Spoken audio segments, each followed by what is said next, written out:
OH1 Tango Victor, and when he goes to QRP, he is OH1 Whiskey X-ray, so nobody here knows that call sign. When did you start actually with OH1TV? You're licensed since?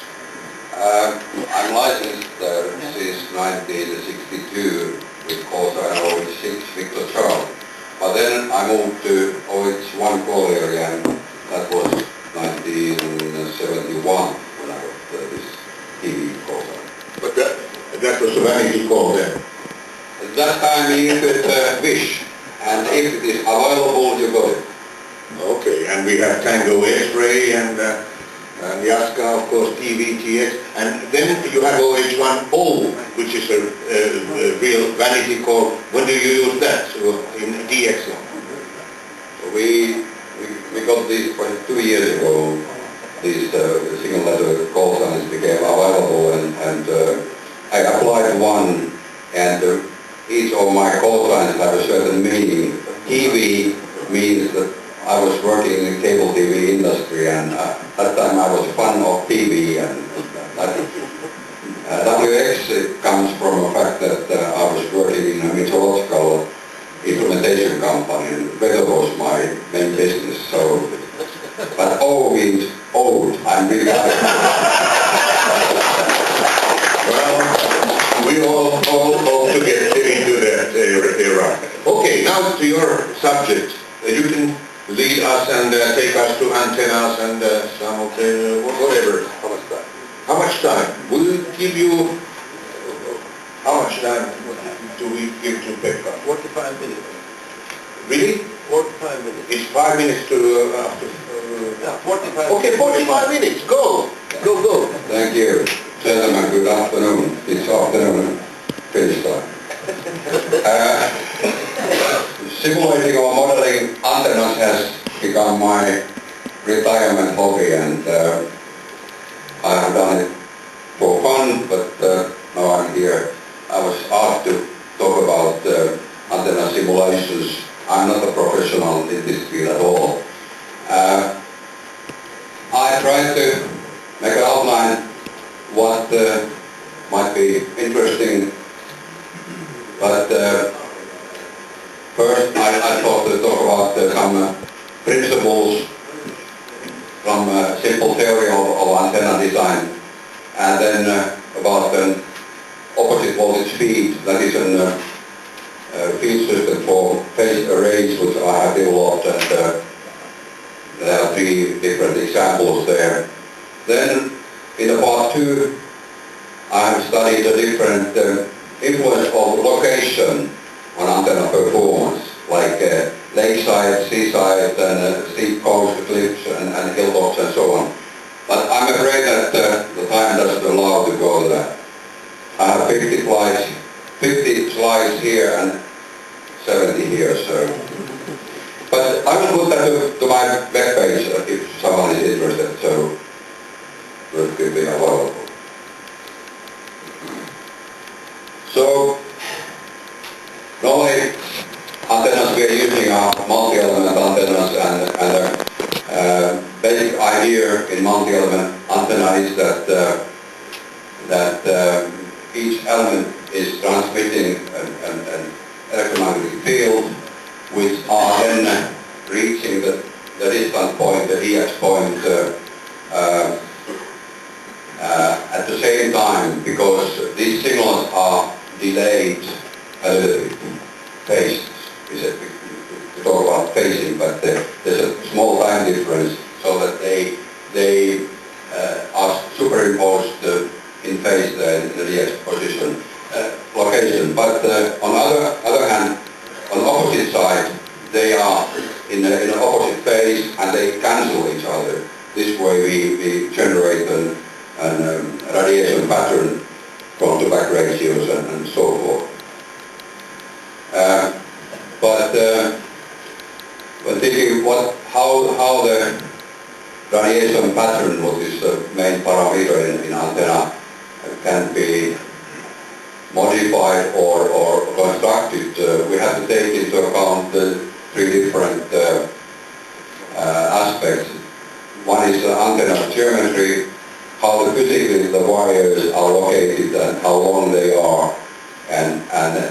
other thing is current distribution. Current distribution in an element, but also between the elements.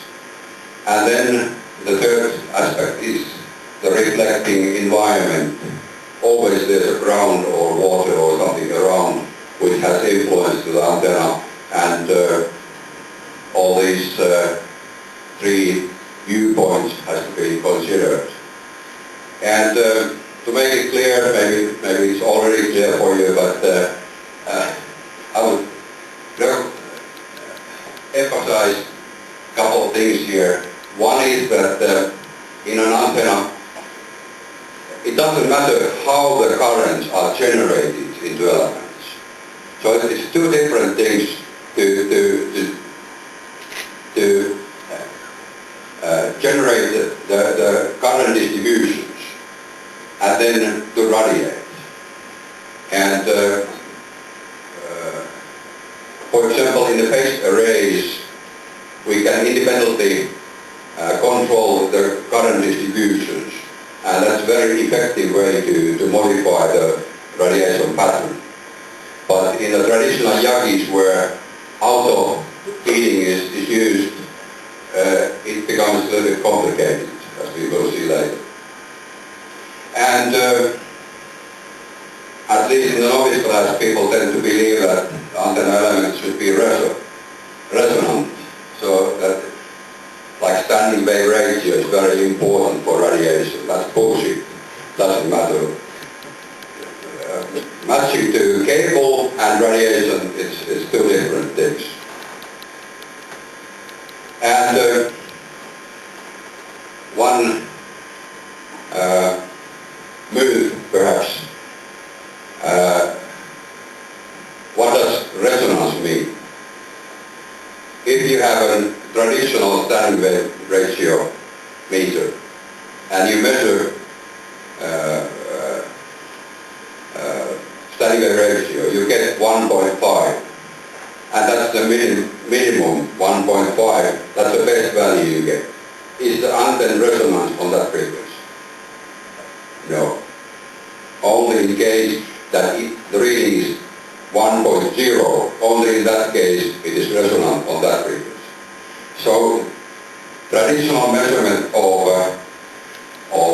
standing wave ratio doesn't tell about resonance.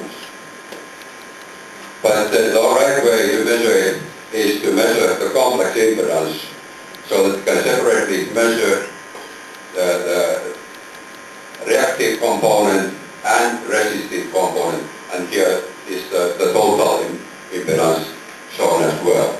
And the point where the reactive component becomes zero, that's the resonance. Just wanted to mention this to be sure.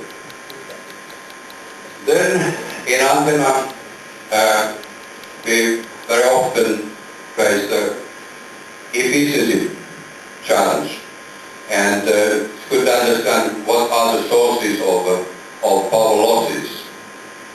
Of course, the radiating elements, wires of use are the copper, alumina, or steel.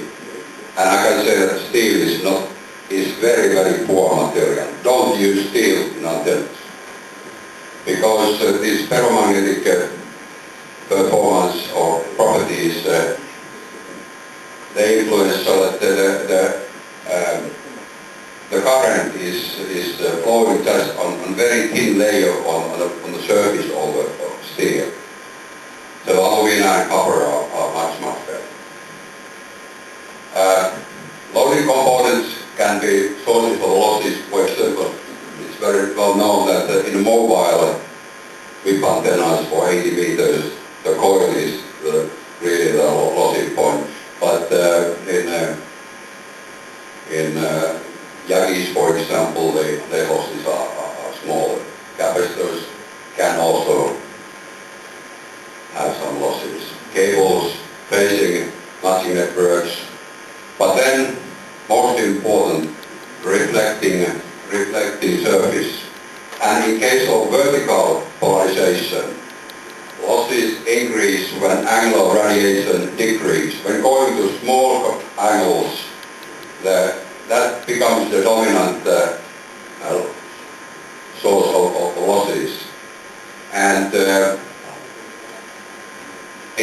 interesting that in vertical polarization the losses increase when you go too low in angles. But in a horizontal it goes opposite.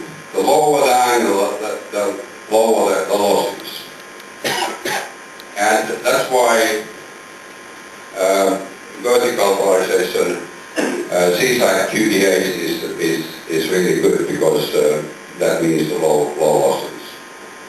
And that shall be very close. In the previous presentation I was a little bit wondering why the antennas were so far away from the water, because they should be, the radial should be over the water to get the best performance, best advantage from the water. But maybe there was a practical reason for that.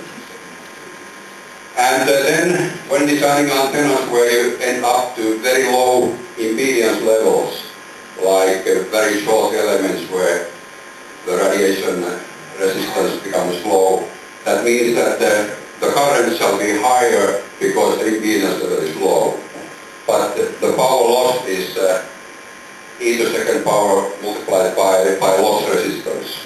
And even small losses like 0.1 ohms may become a significant loss in the system. What is the typical efficiency of a 3-band, 5-band coils? Any guess?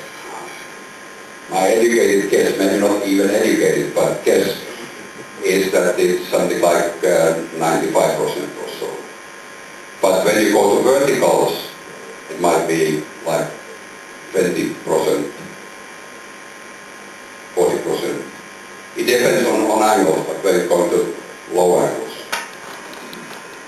And typically, in case of vertical, for example, theoretical gain of one single vertical, with the ideal ground is 5.15 dB.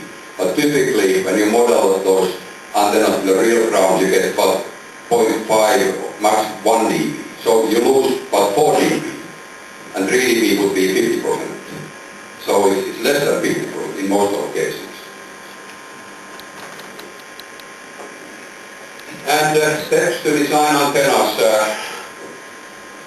Well, this is how I think it. Maybe some other people do it differently, but first you need some kind of idea what you try to do. What is your target? For what applications and what kind of antenna you are doing. And then it's easier to think to take it this stepwise, because in the end of the day everything influences everything. But it's better to control when you have a certain thinking pattern. And the first step is to design the radiation pattern, side lobe attenuation, front to back, and so on. And there are two things: antenna geometry and the current distribution, where you can influence. And in this geometry, there are certain facts. We know, for example, for 3-element Yagis, it's 0.33 lambda long boom. For 4 elements, it's 0.75, and next step to have a good possibility to succeed is to have 1.25 and so on. Every half wavelength extension this way, if it is a Yagi type of antenna. And current distribution, in the first phase, it's good to use current forcing. In this modeling software, you can force the currents so the dimensions of an element doesn't influence. If you have 10 centimeters long element, the current is still the same. So it's totally independent of dimensions. And that gives a first estimate. This way you can build kind of an ideal antenna. So you cannot make it even any better than this way. And if you are happy with a radiation pattern and gain and everything, then the next problem is how will I get those currents? If you go to phase array with current forcing, you just design the phasing system and cable goes to every element. If you have many elements that may become very complex, but with 2, 3, 4 elements it's still manageable. And but if it is auto-feed kind of Yaki antenna where only power is fed only to one element and all others should somehow take the power from that, then it becomes very, very complex and iterative. But when you have the currents ready, typically in a good working antenna, standing wave ratio is very poor. It's very seldom that it is at the same time very well matched and good radiate. But that's the easiest to design a matching unit, and very often just one coil and one capacitor or piece of cable can do that. So that's quite straightforward. And all these actions are, or they influence to each other, so in practice the process is iterative. And very important phase here is number 5 is the methods of aligning antenna, how to trim it and how to test and verify that we really got what we want. And next I would like to open a little bit more of these various steps. And this radiation pattern. Now, element location, position, geometry, and boom length, most important one. And the current,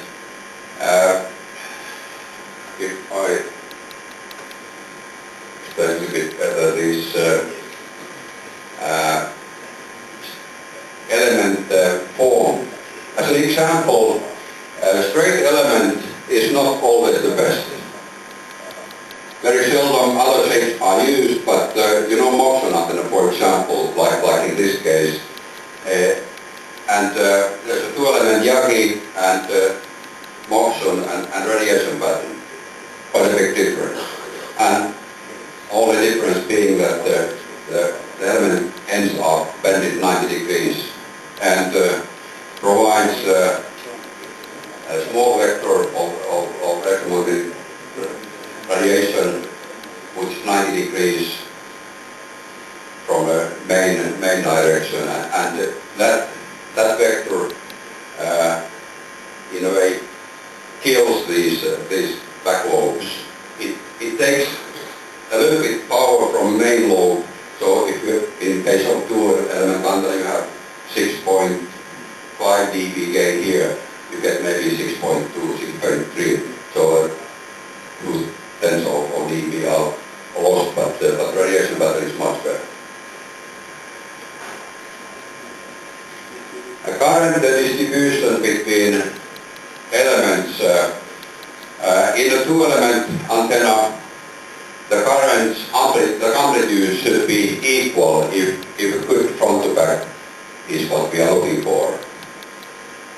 Like in this picture, this current is a little smaller, indicating that it's not possible to get the best front to back. But in a 3-element antenna, the current tapering takes place. Typical values are that if in a beta center element we have 1 ampere as a reference, half ampere in both of others is the optimum. If a good radiation pattern is what we are looking for. Or a little bit higher than half also works. In a 4-element, I think this is quite an optimal, but in the 2 center elements the currents are equal, and then about half of that in both ends. But the more there are elements, the more complex it becomes. And then current distribution in one element. Typically a half-wave element has current distribution like this. And it's interesting to note that the the phase of the current stays constant all over the element. So what is here, the phase of the current, it's the same also here. It's just the amplitude what changes. As long as it is half wavelength or shorter. But if it is longer than half, then there's in a very short area, it's 180 degree change in current direction. If we want current distribution which is like a sinus form, but cut it from end, the capacitive loading makes that.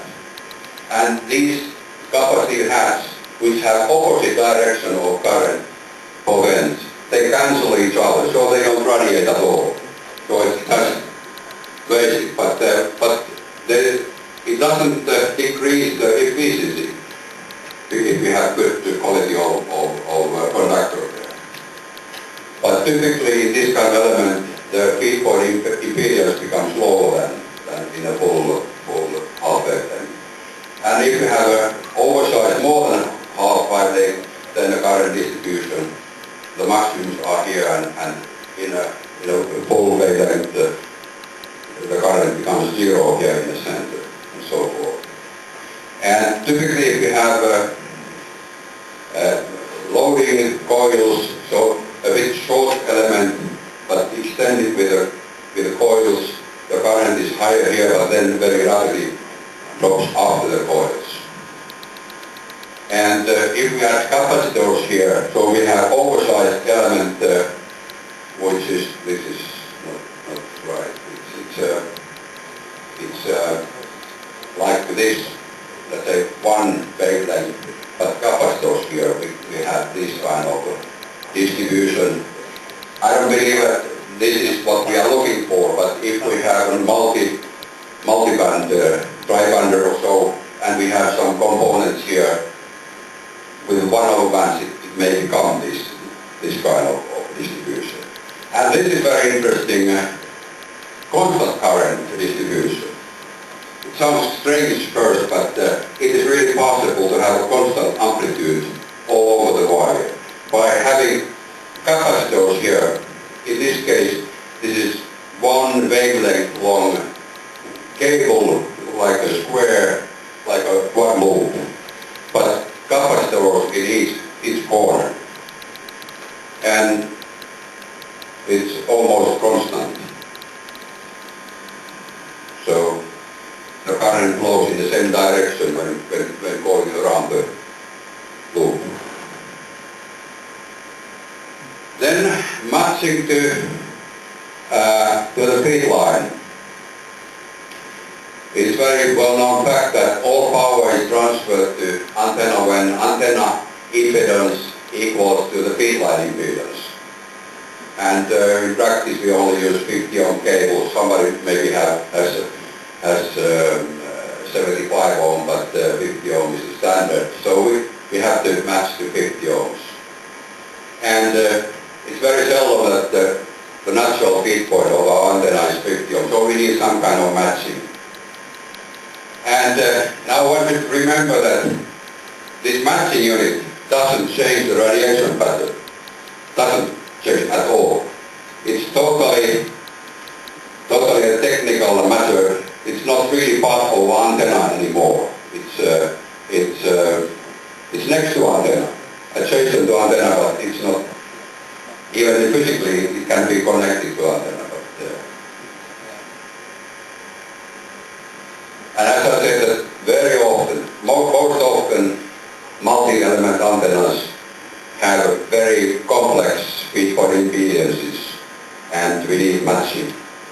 But that's so that I don't believe that you think so, but I have met people who believe that the natural impedance, feed point impedance of antenna must be 50 ohm resonant, and then the antenna is good.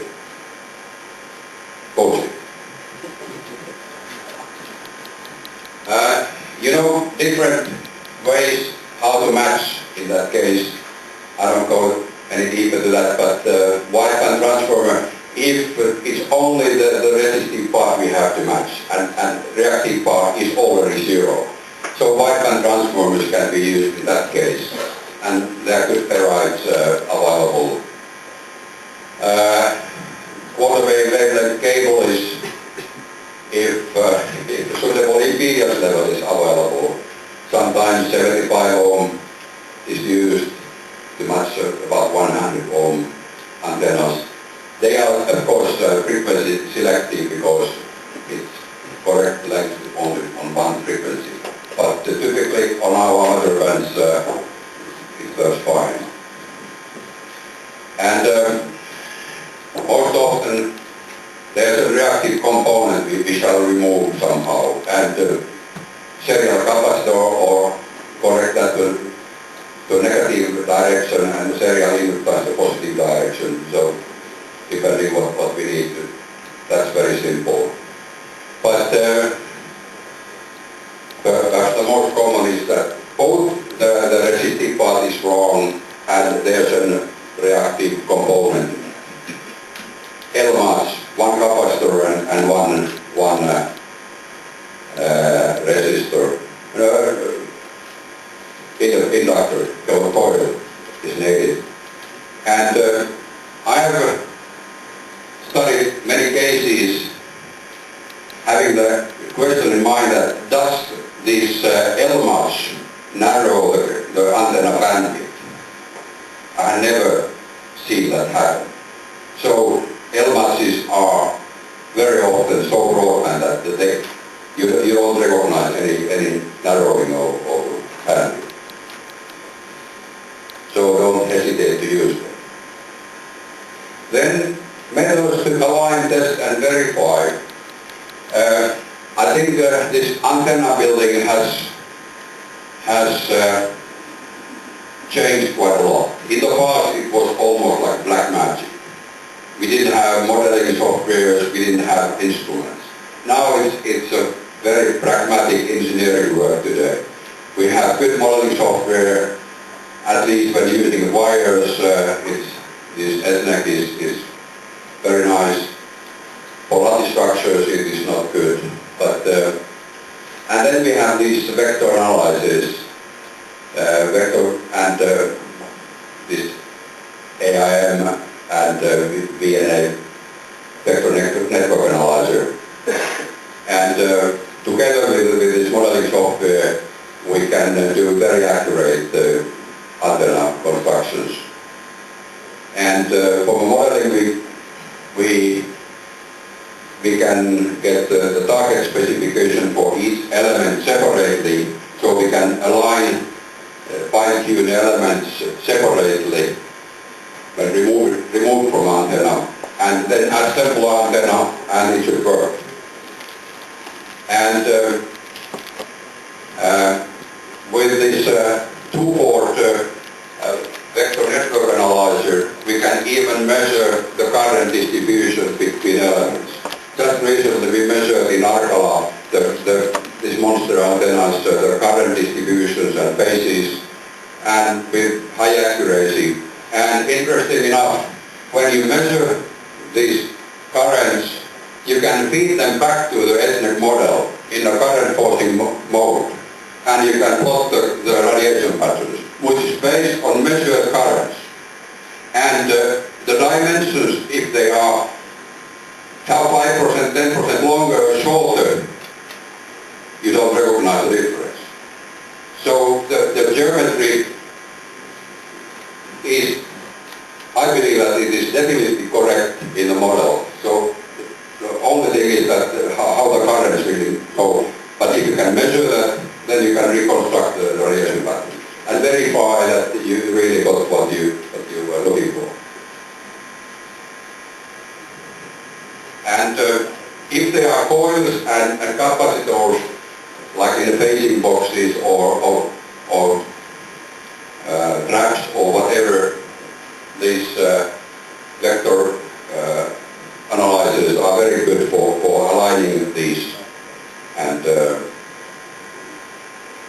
typically when you measure and assemble, it works. So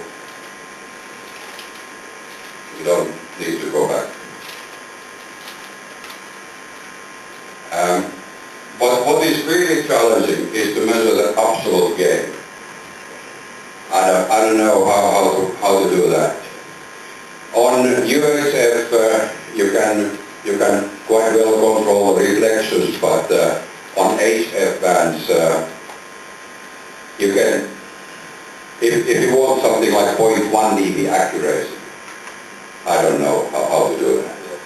But the relative radiation patterns you can. But I think the best way is to estimate the losses and measure the sources of losses, and this way get an idea how efficient it is. But typically when you use aluminum tubes, the element losses are so small that you can forget them, and then you just the cables and the capacitors and coils are the sources. And of course the reflecting ground. Okay, that was the general antenna part, and then about the opposite voltage speed. And this is now a method how to achieve the currents we want in an array. And this opposite voltage speed can be applied for 2 elements and the 3 elements. 4 square can be fed with this. And in John's or for you as you go to this log and DXing, there's about 10 pages of this opposite voltage speed and also this 4 square and calculators how to find the component values. The concept is that in a 2-element antenna, opposite voltages are fed to the feed points of elements. And you can achieve this opposite voltage by having a half wavelength cable here between, because every half wavelength the voltage is the same but opposite in polarity. Or by having 2 equal length, 2 half wavelength cables, but turning the polarity of cable in one of elements, and then you get opposite voltage. And the third method is that